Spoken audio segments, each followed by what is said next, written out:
Communicate your limits. Welcome to day 102 of our Supersize You annual challenge. Sharon Horne-Ellstrom here. And today we're talking about setting limits or defining our personal boundaries. Now, I don't know about you, but I've been really good about this in my business and sharing expectations, but not so much in my personal life and my relationships and things. And that can sometimes lead to resentment. Have you ever had a boundary, but you didn't tell anybody about it? And then you got upset because people, pushed into your comfort zone by breaking that boundary, going across that line in the sand that you thought was right or wrong. We set our boundaries based on, and we develop our boundaries, we all have them, based on our experiences, based on our feelings, based on what we want. And we often do that, and we've got them clear in our mind, but we never put them into words and communicate to other people what those boundaries are. Boundaries for work time, personal time, quiet time, what we will and will not do, what's in alignment with our values, and what feels right to us. And I think it's important with respect to work, we put those in writing all the time. With respect to our personal relationships, probably not, but it is worth having a conversation, right? Especially if you are feeling any resentment because you feel like your boundaries are being infringed upon, right? If somebody asks you to do something out of the ordinary that's just way outside your comfort zone, and you're like feeling and fearful that you have to say yes, or they're not going to like you anymore, or they're not going to respect you anymore. Guess what? We all have to have boundaries of what will and will not work for us. And mine are based on my core values. If it goes to support my core values, the answer may very well be yes. If it goes against any of my core values, core beliefs, core thoughts about my identity and things, then the answer is going to be no. And I've learned, we talked about this not too long ago, that no is a complete sentence. We don't have to explain ourselves to other people. We just have to let them know, no, this isn't going to work for me. And there's this fear over, if I share my boundary, then I'm unkind or not flexible or not helping people to the best of my ability. Nonsense. It's the old, when the airplane oxygen mask drops, you got to put it on yourself first. It's just like loving anything else. We have to take care of ourselves first before we have anything to give and share with other people.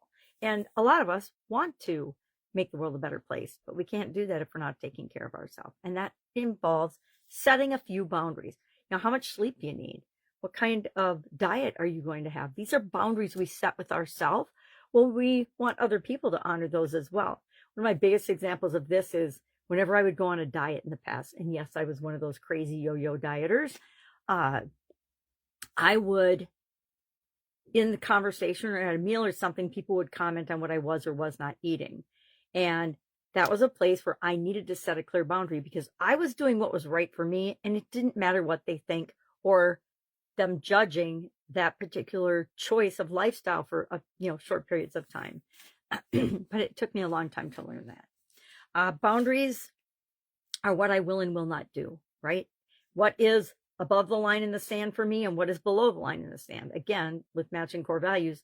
If it's above the line, yes, it's probably going to be a yes. If it's below the line in any way, shape, or form, or goes against any of my morals or core values, it's an automatic no. And I do not have to explain it to anyone. So what are we going to do with this today? I want you to ask yourself a couple of questions. Number one, is there a boundary that you have not communicated in your primary relationship with your family, friends, etc.? Because we all have those. Here's one of mine, and I have set this. I create my content and my videos every single morning. I do it every morning, and I do it as much for me as I do for you because I need some structure and some consistency in my life. It's a time, and the first thing in the morning is the best time to do it because most of the family is still sleeping and I don't interrupt them or bother them. But it also works for me because I get my day started out right. And I feel like no matter what else happens in the day, if the whole day goes to hell in the handbasket, I already know that I did one thing to move my life in the direction I want it to go. So what is a boundary that you need to set that you haven't set yet? Are there any areas in your life where you're feeling a little bit resentful because you haven't set a clear boundary or expectation in that area? It's why I was so big in expectation sharing in corporate America. I learned really early on in my career that if I didn't communicate my boundaries, they were going to get blown out of the water every time.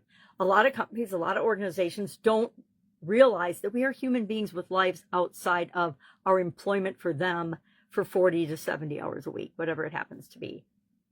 And it's easy to get caught in that same trap when you're running your own business, because you try to do everything yourself and you're not setting a boundary in terms of what does work and doesn't work for you, what's going to burn you out, and what's going to cause you to have massive health challenges like I did. All right, so today, what are we going to do? We are going to share one boundary that we set that made the world of difference for us. Share that in the comments below so we can learn from one another. Maybe it's your work hours. Maybe it's, your work hours versus your personal time. Hey, between this hour and this hour, I'm all about my job, my work, my profession, mine, etc. And then during these hours, my personal time hours, they are dedicated to my family. So we can be present in our life and not just running through our life. I did that for 20 years when my kids were growing up. And I actually regret it, because I missed out on so many incredible experiences with them, because I might have been there, but I was working or reading or answering, messages on the side, and I wasn't really present when I could have been and should have been, had I just made that a conscious choice and set a boundary. All right, so that's it for today. If I can help you anyway, if you need help with this, if you know you need to set a boundary but you're scared, you can call me and practice on me. But that is our assignment for today. If I can help you in any way, ask. Otherwise, have a great day, and I will, of course, be with you tomorrow. Bye.